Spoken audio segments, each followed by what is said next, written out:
வணக்கம் ஃப்ரெண்ட்ஸ். பாண்டியன் ஸ்டோர்ல என்ன நடக்குதுன்னு ஒரு நட பார்த்துட்டு வரலாம் வாங்க. பொன்னழைப்புக்காக சதீஷ் வீட்ல இருந்து எல்லாரும் உற்சாகமா வந்திருக்க. பாண்டியன் வீட்ல எல்லாரும் இடி விழுந்த மாதிரி இருக்காங்க. ஏன் எல்லாரும் ஒரு மாதிரியா இருக்கீங்க? என்னாச்சுன்னு சதீஷோட அம்மா அப்பா ரெண்டு பேரும் மாத்தி மாத்தி கேட்டுட்டு இருக்க. ஒரு பொண்ணு வீட்ல இல்லாத எவ்வளவு நேரத்தா மறைப்பீங்கன்னு பட்டுன்னு கேட்டுடுறாங்க. என்னாச்சு கோமதி? என்ன நடந்தது? நீயாவது சொல்லு. இவங்கெல்லாம் ஏதோ பொண்ண காணோம்னு சொல்றாங்க அப்படின்னு உமையாள் கேட்க, அது அப்படின்னு கோமதி ஏதோ பதறாங்க. பொண்ணு வீட்ல இல்ல. எங்க போச்சோ இவங்க யாருக்குமே தெரியல. பட்டுன்னு அந்த லேடி சொல்லிட, உமையாள் அவங்க ஹஸ்பண்ட் சதீஷ்னு எல்லாருமே பயங்கர அதிர்ச்சி ஆகுறாங்க. சதீஷோட அப்பா பாண்டியன் கிட்ட வந்து, என்ன மாப்ள இவங்க சொல்றது நிஜமா? சொல்லுங்க மாப்ள, இவங்க சொல்றது நிஜமான்னு கேக்குறாரு. என்னய்யா இது? கல்யாணத்தன்னைக்கு பொண்ண காணோம்னு சொல்றிய? என்ன விளையாடுறீங்களா? அப்படின்னு உமையாளு வந்து கேட்க, பாண்டியன் தலை குனிஞ்சு நிக்கிறாரு. ஐயோ ஐயோன்னு தலையில அடிச்சுக்கிறாங்க கோமதி. வாயை திறந்து ஏதாவது பேசுங்க. நீங்க எல்லாரும் அமைதியா இருக்கிறதுக்கு எங்களுக்கு பயமா இருக்கு. எங்களுக்கு பதறது இல்ல அப்படிங்கிறாரு சதீஷோட அப்பா. அண்ணே ஒண்ணும் இல்லண்ணே, இருங்க மச்சான் பேசுவாரு இருங்க அப்படின்னு பழனி சொல்லிட்டு இருக்கும் போதே மீனாவோட அம்மாவும் அப்பாவும் அங்க வர்றாங்க. என்னப்பா கல்யாணத்தன்னைக்கு பொண்ண காணோம்னா வேற என்ன சொல்ல சொல்றீங்க அப்படின்னு சதீஷோட அப்பா கேட்டுட்டு இருக்க. எல்லாரும் என்ன சொல்றதுன்னு பாத்துட்டு இருக்காங்க. என்ன நடக்குதுங்க அப்படின்னு மீனாவோட அம்மா மீனா கிட்ட மெதுவா கேட்க, அம்மா அரசிய காணோமாங்கறாங்க மீனா. அச்சோச்சோ என்னங்க அப்படின்னு அவங்க பதறி போய் அவங்க வீட்டுக்காரரு பக்கம் திரும்ப, என்னம்மா காணோம்னு சொல்றீங்க? கல்யாண பொண்ணை எல்லாருமா சேர்ந்து பத்திரமா பாத்துக்க மாட்டீங்களா அப்படின்னு அவங்க அப்பா கேட்க, பாத்துக்கிட்டோம்ப்பா, பத்திரமா தான் பாத்துக்கிட்டோம். ஆனா அவ எங்க போனான்னே தெரியலப்பா. அத்தையும் மாமாவும் ரொம்ப உடைஞ்சு போயிட்டாங்க அப்படின்னு மீனா சொல்லிட்டு இருக்கு. இப்ப நான் யார மண்டபத்துக்கு கூட்டிக்கிட்டு போறது? யார என் மகனுக்கு கட்டி வைக்கிறது அப்படின்னு உமையாள் கேட்க, பாண்டியன் கண்ணுல கண்ணீரோட அப்படியே பாக்குறாரு. கோமதி மயிலோட அம்மா தோல்ல சாஞ்சுக்கிட்டு அழறாங்க. யாராவது வாயை திறந்து பேசுறீங்களா இல்லையா? பொண்ணு எங்க போச்சு? என்ன ஆச்சு? என்ன பிரச்சனை அப்படின்னு உமையாள் கத்த, பதில் சொல்லுங்க அப்படின்னு அவங்க வீட்டுக்காரரும் கத்துறாரு. மெதுவா தயங்கி பாண்டியன், அக்கா, அரசிய காணோங்கிற விஷயம் மட்டும்தாக்கா எங்களுக்கு தெரியும். அதை தவிர வேற எதுவுமே தெரியாதுக்கா. நாங்களே அரசிய காணோம்னு பைத்தியம் பிடிச்ச மாதிரி இருக்கோம் அப்படின்னு பாண்டியன் தயங்கி தயங்கி சொல்லி முடிக்க, உமையாள் என்ன சொல்றதுன்னு தெரியாம பாக்குறாங்க. மாப்பிள கோவிலுக்கு எதுவும் போயிருக்க போறா மாப்பிள? நல்லா விசாரிச்சிங்களா இல்லையான்னு அவங்க மாமா கேக்குறாரு. அப்படின்னா அவ சொல்லிட்டு போயிருப்பாளே அப்படின்னு கோமதி தலைய குனிஞ்சு அழுதுகிட்டே சொல்ல, என்ன கோமதி பேசிக்கிட்டு இருக்க? ஆ, அவ ஒரு வீட்லயும் நீ ஒரு வீட்லயுமா கிடக்க? எல்லாரும் ஒரே வீட்ல தானே இருக்கிய? அவ எங்கன்னு உனக்கு தெரியாதா? அவள நீங்க பத்திரமா பாத்துக்க கூட மாட்டீங்களா? வீட்ல தான் இவ்வளவு பொட்டச்சிங்க இருக்கீங்கல்ல, பொண்ண பாத்துக்கிறத விட அப்படி என்ன உங்களுக்கு முக்கியமான வேலை கிடக்கு? பொண்ணு அழைக்க வந்தவங்க கிட்ட பொண்ண காணோம்னு சொல்றது எந்த ஒரு வழக்கம் இது? ஆ, என்ன அநியாயம் பண்ணிட்டு கிடக்கிய? ஏய்யா, எங்கள நம்ப வச்சு மோசம் பண்ணிட்டு இருக்கீங்களா அப்படின்னு உமையாள் ரொம்பவே கோவமா கேட்க, யாரும் எந்த பதிலும் சொல்லாம தலை குனிஞ்சு நிக்கிறாங்க. தயவு செஞ்சு வாயை திறந்து சொல்லுங்க மாப்பிள்ள, என்ன நடந்துச்சுன்னு கேக்குறாரு உமையாள் வீட்டுக்காரரு. என்ன பண்றது, ஏதாவது பண்ணியாகணுமேன்னு சரவணன் வேகமா வெளியே வர்றாரு. அவர் பின்னாடியே ஓடி வர்ற கதிரு, அண்ணே என்னன்னு கேட்க, நாம அங்கேயே நின்னுட்டு இருக்கிறது சரியில்லை கதிரு. நாம லேட் பண்ற ஒவ்வொரு நிமிஷமும் அரசிக்கு தான் ஆபத்து. குமார் எங்க இருந்தாலும் தேடி கண்டுபிடிக்கணுங்கிறாரு சரவணன். அரசி எங்க போய் தேடுறது அப்படின்னு கதிர் சொல்ல, அதான் தெரியலையே, ஆனா தேடணும், தேடி கண்டுபிடிக்கணும் அவள அப்படின்னு சரவணன் சொல்லிக்கிட்டு இருக்க. இவங்க எங்கடா போனானுங்கன்னு பழனி அங்க போறாரு. சொந்தக்காரங்க முன்னாடி இப்படி எங்களை தலகுனிய வச்சுட்டீங்களே மாப்ள அப்படின்னு பாண்டியன் கிட்ட உமையாள் வீட்டுக்காரர் கேட்டுக்கிட்டு இருக்காரு. வெளியே ஓடி வர்ற பழனி, மாப்பிள்ளைங்களா அப்படின்னு கூப்பிட, டேய் அப்படின்னு கூப்பிட்டுக்கிட்டே செந்தில் அங்க வந்து நிக்கிறாரு. எங்க போறீங்க எங்க போறீங்கன்னு ரெண்டு பேரும் கேட்க, குமார தேடி போறோம் அப்படின்னு சரவணன் சொல்ல, ஏன்னு உன் கல்யாணத்தை நிறுத்துறதுக்காக ராஜியும் மீனாவையும் கடத்தினவன் தானே அவன். இப்ப கண்டிப்பா அவன் தான் ஏதாவது செஞ்சிருப்பாங்கிறாரு செந்தில். அவன் என்ன மட்டும் நிறைவேறக்கூடாது. அரசியை எப்படியாவது தேடி கண்டுபிடிச்சு கூட்டிக்கிட்டு வந்து குறிச்ச முகூர்த்தத்துல அவ கல்யாணம் நடக்கணும் அப்படின்னு கதிர் சொல்ல, மாமா நாம ரெண்டு பேரும் போலாம், டேய் நீங்க அந்த பக்கமா போங்க அப்படின்னு செந்தில் சொல்ல, ஆளுக்கு ஒரு வண்டியில உட்காந்து ஸ்டார்ட் பண்ண போறாங்க. அப்போ அந்த ரோட்டுக்குள்ள ஒரு கார் என்டர் ஆகுது.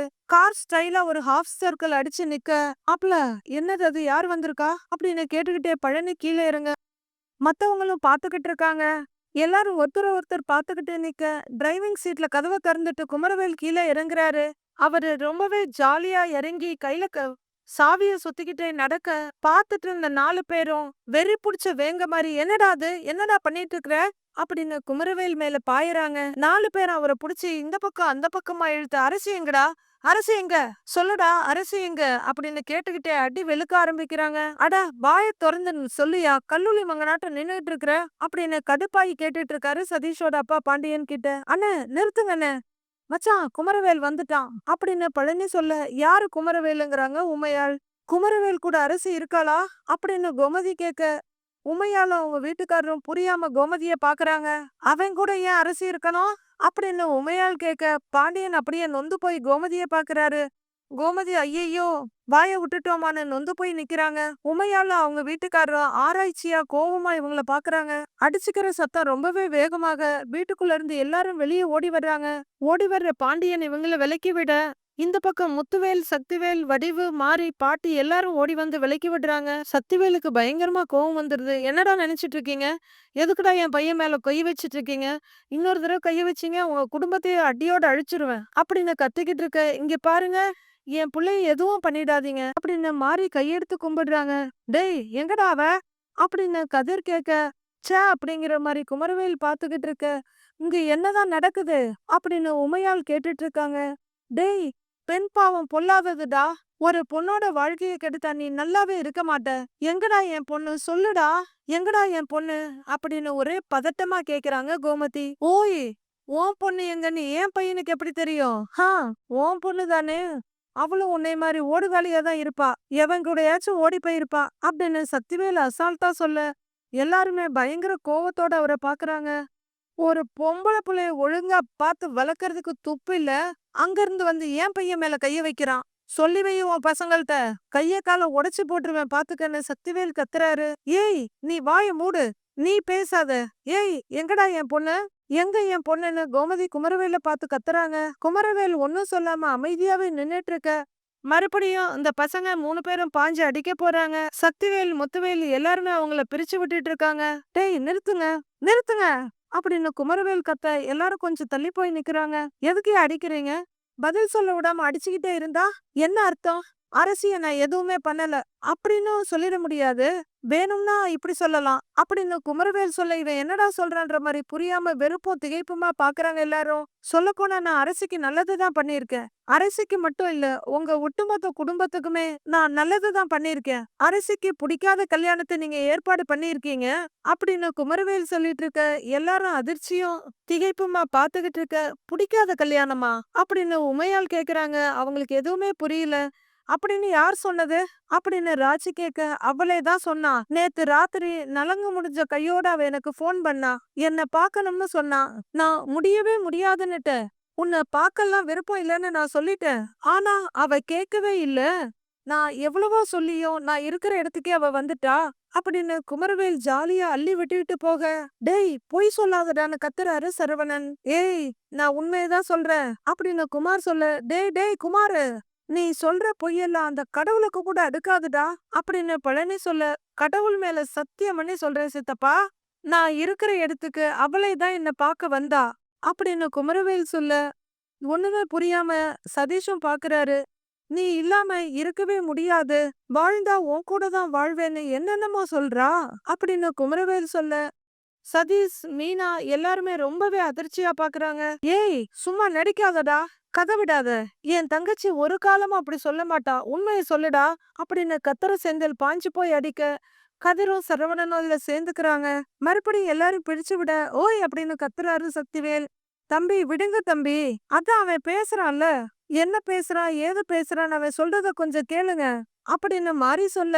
இவங்கிட்ட கேட்டா இல்லாத கதையெல்லாம் தான் இவன் சொல்லிட்டு இருப்பான்னு மீனா கத்துறாங்க.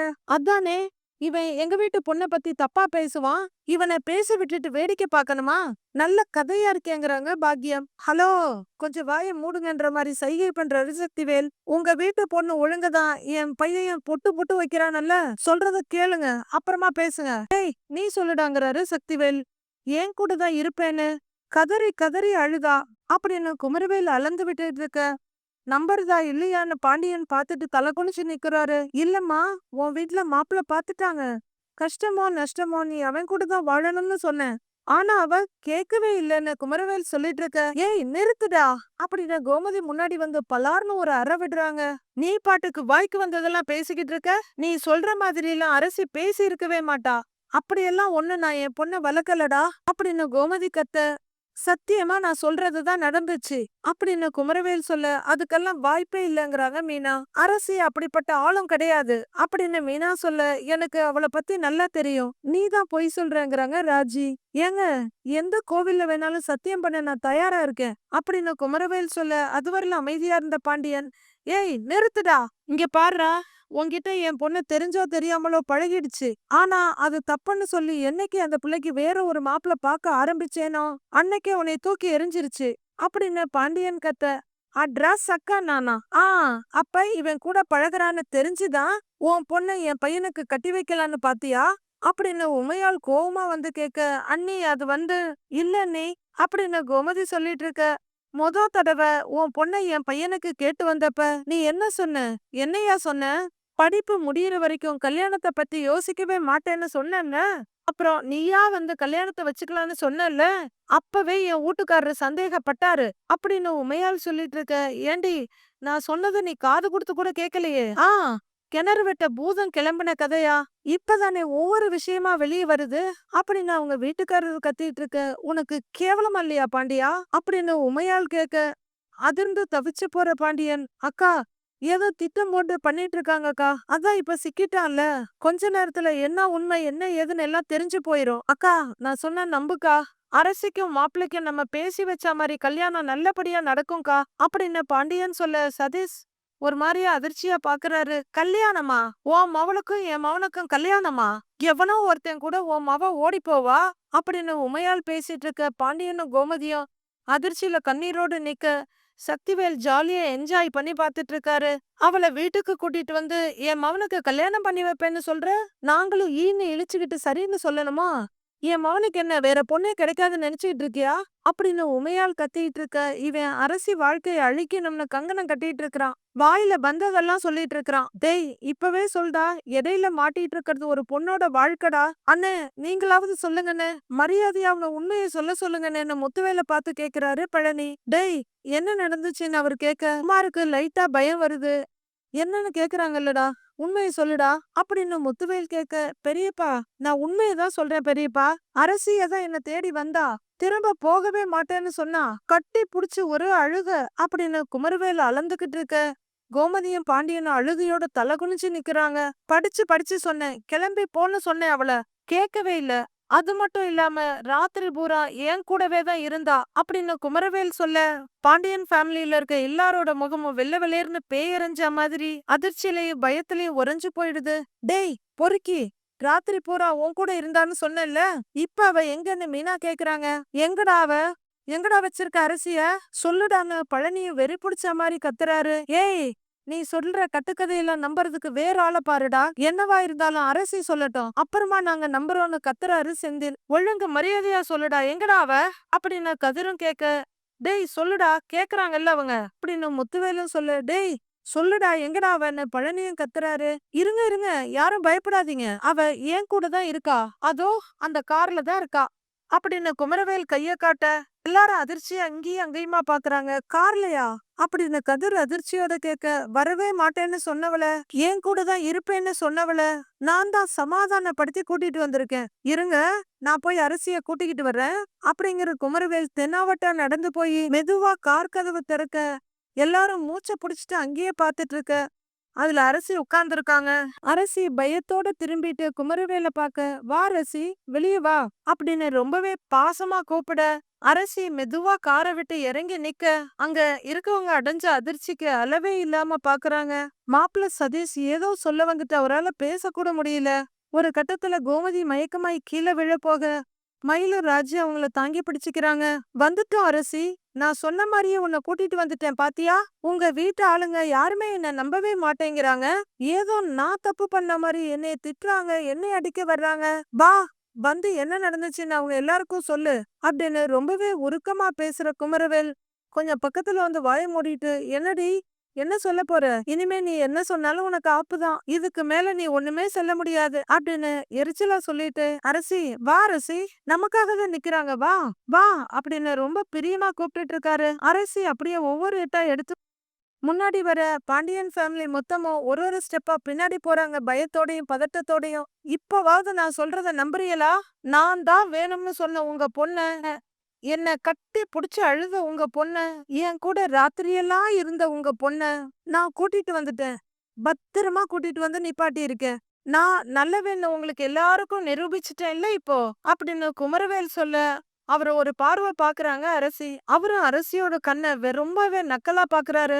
எல்லாரும் பேச்சு மூச்சு இல்லாம அப்படியே உறைஞ்சு போய் நின்னுட்டு இருக்க அரசி அவங்க பிளவுஸோட சைடுல கைய விட்டு ஒரு தாலி எடுத்து காமிக்கிறாங்க. இதுவரையிலும் அடைஞ்ச அதிர்ச்சிய விட இதுதான் பெரிய அதிர்ச்சிங்கிற மாரி பாண்டியன் ஃபேமிலி மொத்தமா பாத்துட்டு இருக்க கோமதி மயங்கியே விழுந்துடுறாங்க. மாப்பிள்ளை வீட்டுக்காரங்க, மயில் வீட்டுக்காரவங்க, பழனி இப்படி எல்லாருமே தனித்தனியா பயங்கர அதிர்ச்சி ஆகுறாங்க. சுகன்யாவும் அடப்பாவின்னு அதிர்ந்து போய் பாக்குறாங்க. தாலிய கையில புடிச்சு காட்டிக்கிட்டு அரசி ஓரக்கண்ணால குமரவேல பாக்குறாங்க. அரசி தனக்கு ஆப்படிச்சது தெரியாம ஈன்னு ரொம்ப தென்னாவட்டா இழிச்சுக்கிட்டு நிக்கிறாரு குமரவேல். மீதி என்ன நடக்குதுன்னு நாளைக்கு பார்க்கலாம் ஃப்ரெண்ட்ஸ்.